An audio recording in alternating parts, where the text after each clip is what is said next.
Welcome to Reddit Confessions. I used to think deployment was the hardest part of marriage. Not the distance. Not the long nights halfway across the world, sleeping under a tin roof while sandstorms rattled the walls. Not even the fact that every goodbye before boarding the plane felt like it might be the last. No, the hardest part was coming home. Because the truth is, the life you leave behind keeps moving without you. Friends get married, kids grow taller, whole neighborhoods change. And the woman you kiss goodbye at the airport becomes a little different every time you see her again. Sophia and I had been married for 8 years. No kids, partly because of my career, partly because we told ourselves we were waiting for the right time. We'd met young, back when I was still training, and she'd been the kind of woman who lit up any room. Always craving excitement, always needing something to chase. I thought the military life would give her enough of that. New places, new friends, new challenges. We bought a little house near the base. I paid for it before we married, so it was mine in name, but ours in spirit. She filled it with plants and pictures, turned the spare bedroom into a yoga space, and made the back deck her little sanctuary. It was the kind of place I thought we'd grow old in. And then there was Ryan. Ryan wasn't just my best friend. He was my brother in everything but blood. We grew up 2 streets apart, played on the same little league team, got into the same stupid trouble as teenagers. He was the best man at our wedding, and when I left for my first deployment, he was the guy I trusted to check in on Sophia. Keep her company, I joked. Make sure she doesn't replace me with a better-looking version of myself. He laughed, swore he'd look after her like a sister. Fast forward to my latest deployment, 8 months in a remote outpost overseas. I called home when I could, sent flowers when the postal routes worked, and mailed back little trinkets from the markets near base. She always sounded happy when I called. Always had something to tell me. New job projects, weekend outings, a new recipe she'd learned. Ryan still dropped by every week, sometimes more. She said it was nice having someone around when the house got too quiet. I didn't think twice about it. Then came the night I couldn't sleep. It was 2 in the morning my time, late afternoon back home. I was lying on my cot, staring at the ceiling fan creaking overhead, when I decided to FaceTime her. No warning. Just a hey, thought I'd surprise you. The call rang longer than usual before she picked up. When she did, the camera was tilted awkwardly, showing part of the couch and her shoulder. She was smiling, but there was something off. Her hair was messy, and she looked like she'd been caught mid-sentence. And then I saw it. An arm, wrapped loosely around her from behind, resting on her shoulder. Tense skin, veined forearm, and a tattoo I knew better than my own reflection. Ryan's tattoo. The one he got when we were 19, after a road trip to Vegas. The night we swore we'd be brothers forever. I froze. She scrambled to angle the phone differently, laughing a little too loud. Sorry, Ryan's here, he just stopped by. Uh-huh, I said, keeping my voice level. But she was already cutting the call short. Listen, babe, I'll call you later, okay? Ryan's helping me with some stuff. And then the screen went black. That was the moment the war stopped being overseas. It had just moved home.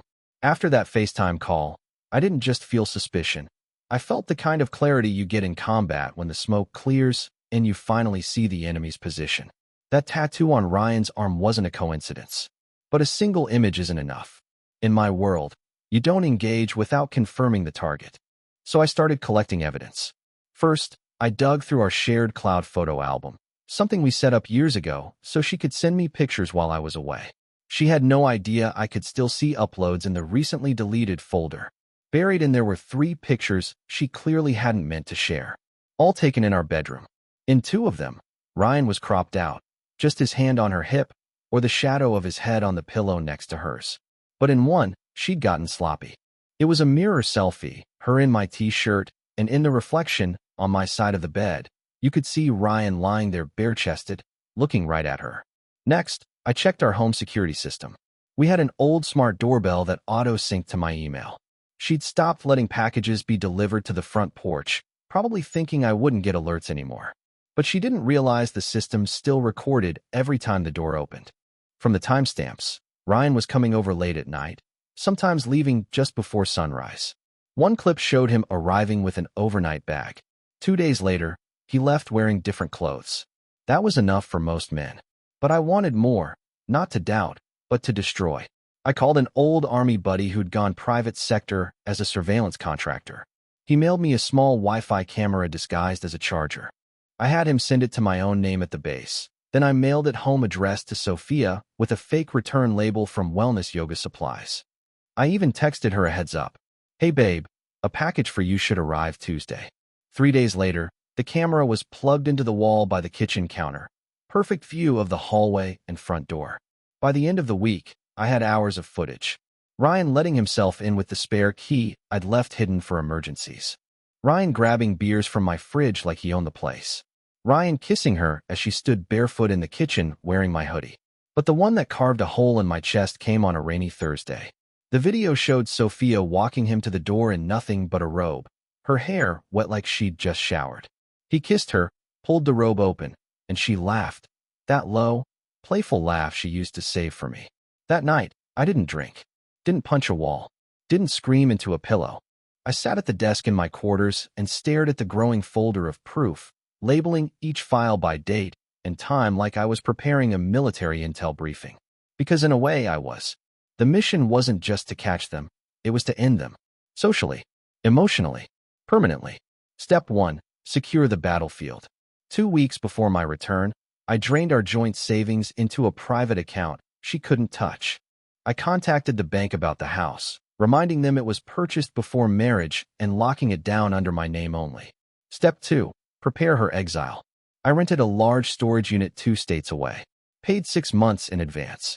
Arranged a moving crew, quiet, discreet, to clear out everything she owned the day after the barbecue I was about to host. Step 3. Draw in the enemy. I sent out the welcome home barbecue invitations. Friends, family, her co-workers, and of course, Ryan. Step 4. Act normal. On calls, I told her I missed her. Sent little care packages. Asked about the house, the plants, the dog. I made sure she'd have no idea that the man she was betraying was already tightening the noose.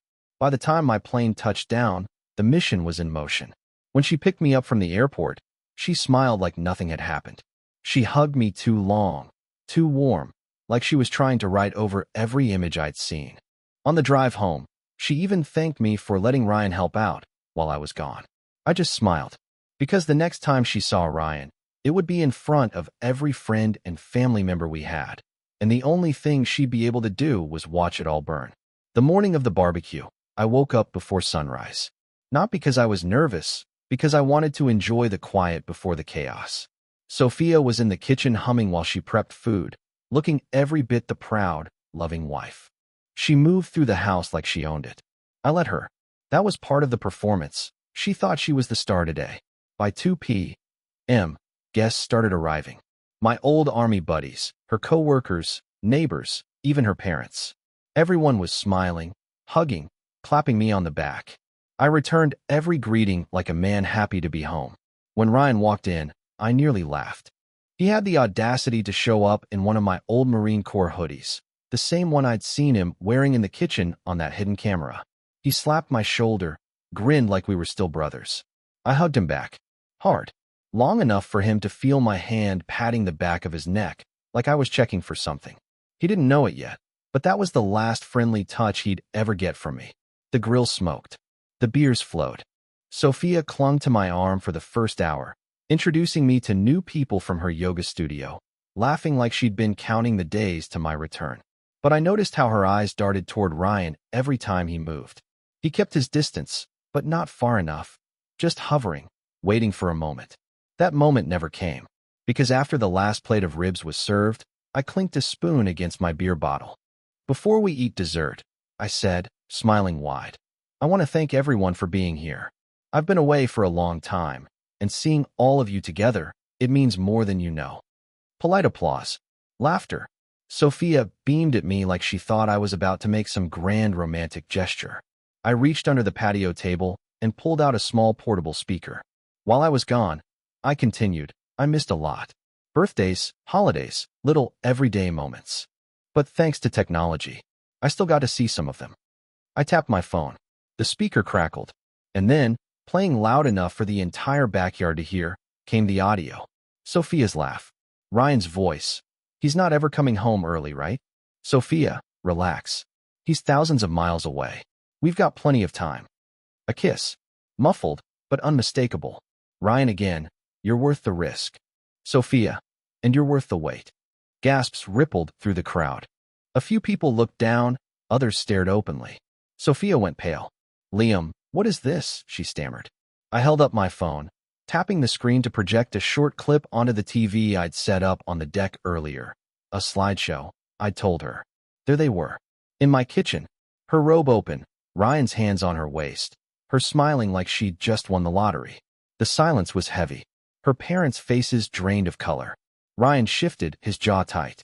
I reached into my pocket and pulled out a plain white envelope. Inside was a one-way bus ticket to her sister's place, 3 states away. Sophia, I said, my voice calm and clear. Your things are in storage.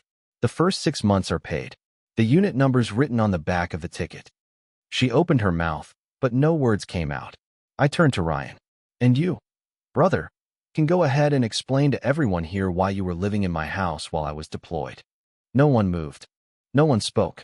I took a slow sip of my beer, set it down, and walked back inside, leaving them to the wreckage. From the kitchen window, I watched the party dissolve. People avoided looking at Sophia as they left. Ryan tried to speak to her, but she shoved him away, her face crumpling. By sunset, the backyard was empty, and for the first time in months, I felt clean. By the next morning, the backyard looked like a crime scene. Abandoned beer bottles. A paper plate still sitting on the edge of the grill. A pair of sunglasses someone had left behind, half buried in the grass. Sophia's car was gone. So was Ryan's. No goodbye, no confrontation, not even a text. But the silence didn't last. By noon, my phone started buzzing. First it was mutual friends, cautiously checking in. Then her mother, her voice sharp, accusing me of humiliating Sophia in front of everyone she knows. I let her talk herself hoarse before I asked, did she tell you she was sleeping with my best friend while I was deployed? Dead silence. Then a shaky, I didn't know. Click. By evening, the ripples had spread. One of her co-workers, someone I'd never even met, messaged me as simple, I'm sorry. We all knew. We didn't know how to tell you. That one hit me harder than I expected. Not because of the apology, but because it confirmed the worst. This wasn't a secret carefully hidden. It was a joke I wasn't in on. Ryan, for his part, made the first move. He texted me at 9:17 p.m. Ryan, you could have handled that different, man. Me, yeah, I could have handled it with a baseball bat. Ryan, it wasn't like you think. Me, I've got video, audio, timestamps. Try again. He didn't reply after that. But I heard from another old friend 2 days later that his girlfriend, the one he'd been dating on and off for years, dumped him the morning after the barbecue. She'd seen the clips on Facebook. Yes, Facebook. Apparently one of the guests had filmed part of the speech and uploaded it. The video didn't just stay local. It hit a couple of military spouse groups, where it blew up. Comments poured in, some calling me a hero, others saying I'd gone too far. Didn't matter. The important part was that anyone who knew either of them now knew the truth. 3 days later, I got an email from Sophia. Short, you didn't have to destroy me. I loved you once. I read it twice, then forwarded it to my lawyer. Because here's what she didn't know. I'd already filed for divorce before I even boarded the plane home. Papers were sitting in my lawyer's office, ready to serve. She'd be getting them within the week. The legal side was airtight. No access to the house, no claim to the savings, and thanks to the evidence, no chance of spousal support. But the real victory? Watching from a distance as the life she'd built on lies collapsed. Ryan avoided her in public.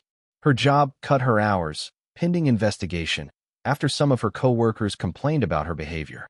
Her own sister called me to say Sophia had shown up crying on her doorstep, suitcase in hand, asking to stay just for a while. The ticket I gave her had been to that same sister's city. I guess she took it after all. And me? I slept in my own bed, in my own house, in complete silence. For the first time in years, I wasn't wondering what she was doing when I wasn't looking. A week after the barbecue, life was quiet. Too quiet. I was eating breakfast on the back deck when my phone buzzed with a number I didn't recognize. Normally, I'd let it go to voicemail, but something made me answer. Is this Staff Sergeant Cole Matthews? The voice asked. Yes. This is Detective Harrison with the County Sheriff's Office. Are you familiar with a man named Ryan Keller? My stomach tightened.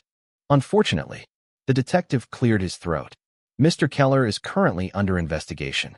We have reason to believe he's been living in a residence that wasn't his, without the owner's consent, and accessing personal property without permission. Your name came up in connection with the address. I couldn't help the laugh that slipped out. You're telling me he's finally getting nailed for squatting in my house? Among other things, the detective said. We also have a separate report of theft from that same residence. Electronics, tools, some military memorabilia. We'd like to know if you'd be willing to give a statement.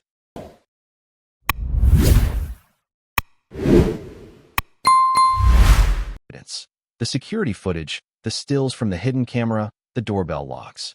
The detective's eyebrows climbed higher with each piece. This is more thorough than most cases we get, he said. I just shrugged. Military habit. You learn to document everything. By the time I left, it was clear Ryan's betrayal had gone further than I'd realized. He hadn't just been using my house as his love nest. He'd been helping himself to my gear, selling some of it online. That signed unit flag from my first deployment? Gone. My grandfather's old hunting rifle? Listed on a resale site. They had enough to charge him. But here's where the twist came in, and where the universe handed me a gift. 2 days later, I got another call from the detective. Mr. Matthews, just thought you'd want to know. Mr. Keller's girlfriend filed her own report today. Apparently, while he was staying at your house, he was also seeing another woman. Same nights he was with your wife. I leaned back in my chair, grinning. So he was cheating on the woman he was cheating with. Looks that way, the detective said. And she's pressing charges for stolen property too. The news spread fast. By the end of the week, Ryan had lost his job, his apartment, and most of his so-called friends. Sophia? She'd been the one who bailed him out of jail the first night. By the second arrest, she couldn't scrape the money together. Last I heard, he was crashing on some guy's couch in another county. And Sophia? She was still at her sister's, working part-time at a coffee shop, looking like someone had pressed pause on her life. I didn't need to gloat. The beauty of it was that I didn't have to lift another finger.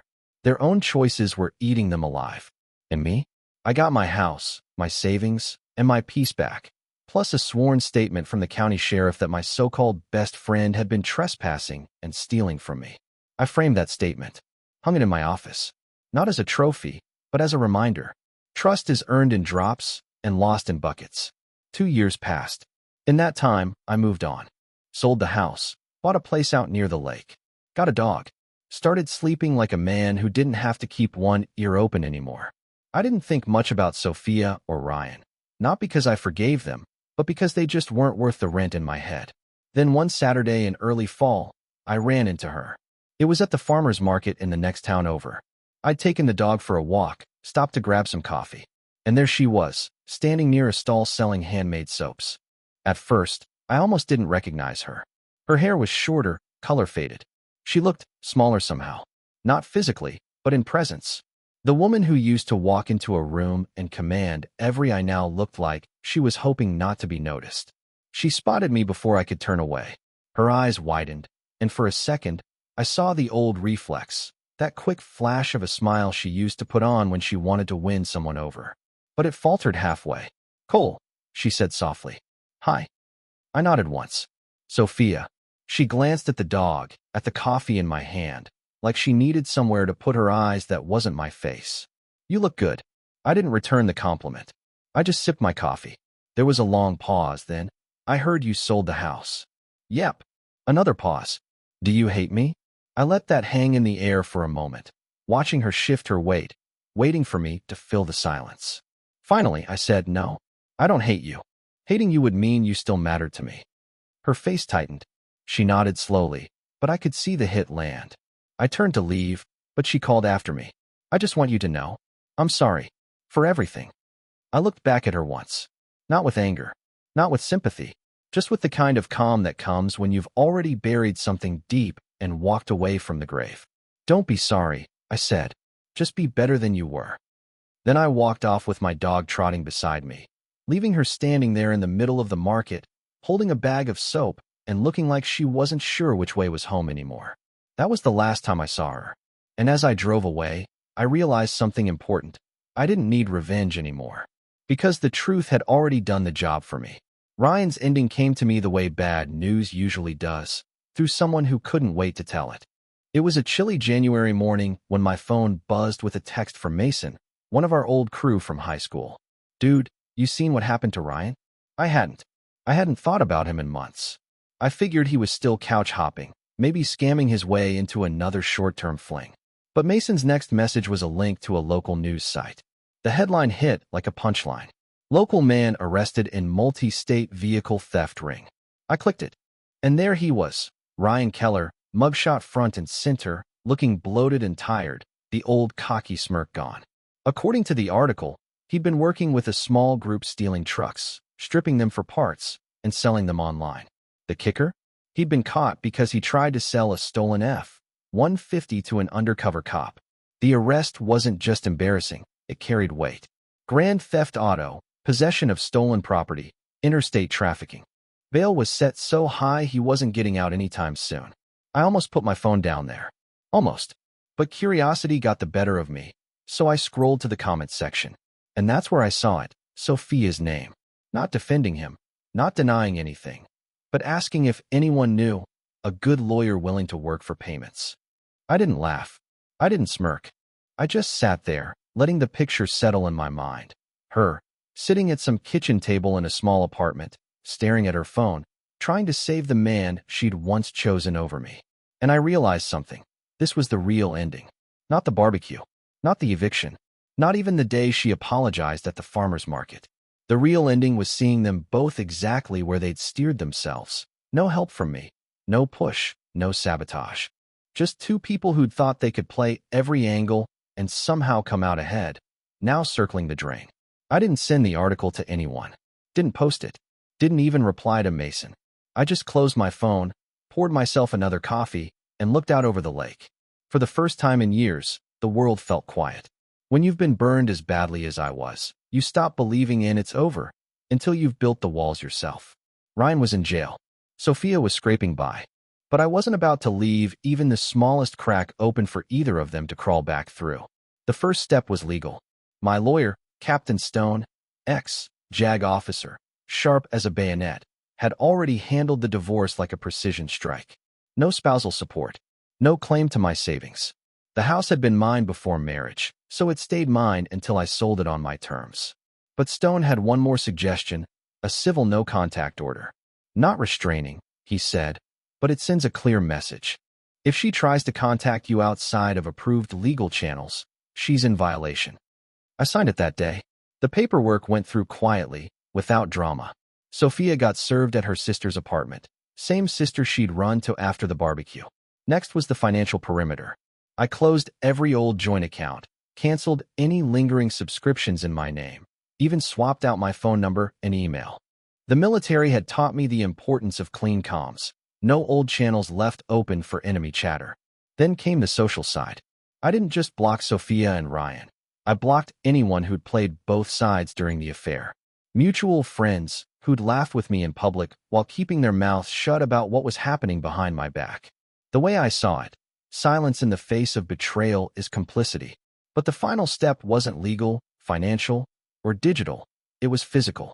I'd kept one small box of her things after the move, not out of sentiment, but because they'd been in storage when I cleared her out.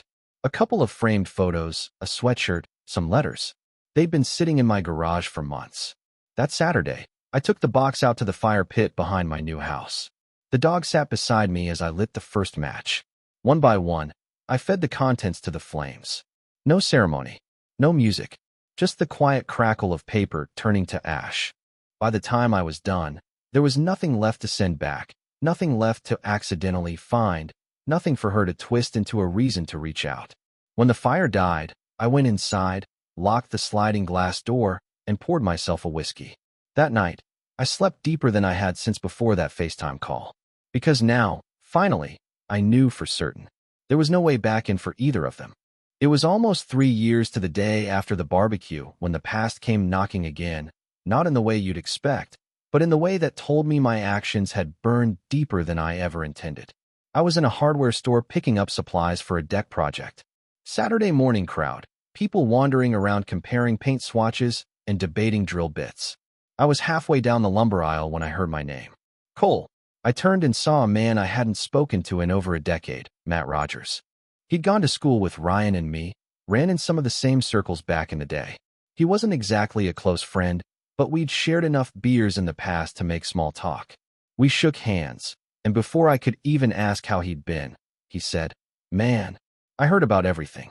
That video at the barbecue, legendary." I gave a short laugh. "That was years ago." He nodded. "Yeah, but they're still talking about it." I raised an eyebrow. "They?" Matt smirked. "You didn't hear? Sophia's working at a little diner out in Mill Creek. My cousin eats there all the time. Says she keeps her head down, never talks about her personal life. But if someone even mentions your name, she shuts down completely. Won't even finish their coffee refill." I didn't know whether to laugh or feel sorry for her, so I did neither. "And Ryan?" I asked. "Oh, he's a ghost," Matt said. "Last I heard, he did 18 months, got out, and then moved in with some woman he met online. Didn't last 6 months. Word is, she found out who he was and tossed him out." He leaned in a little. "Apparently, she'd seen the barbecue video before she even met him. Said she only went on the first date to see if the rumors were true." I shook my head slowly. "Guess some stains don't wash out." Matt chuckled. "Dude, you don't get it. That video, it's like folklore now. People still bring it up when someone talks about getting cheated on. You're the guy who turned a welcome home party into an execution." I walked out of that store with more than deck screws and lumber. I walked out with confirmation that my revenge hadn't just been a one-day event. It had become a story they couldn't escape. And honestly, that was more satisfying than any legal win or financial victory I'd had. It meant that every time they tried to start over, the shadow of that day followed them into the room. Looking back, I've realized betrayal doesn't just take one thing from you. It doesn't just take your trust. It doesn't just take your peace. It takes little pieces of you in ways you don't notice until you're standing in the ashes trying to remember who you were before it happened. Sophia and Ryan took a lot from me. Years of friendship, the version of marriage I thought I had, even pieces of my identity, the dependable friend, the trusting husband, the guy who believed his circle was unshakable. But here's the thing they never counted on. When you strip a man down to nothing, you either leave him broken or you force him to rebuild sharper.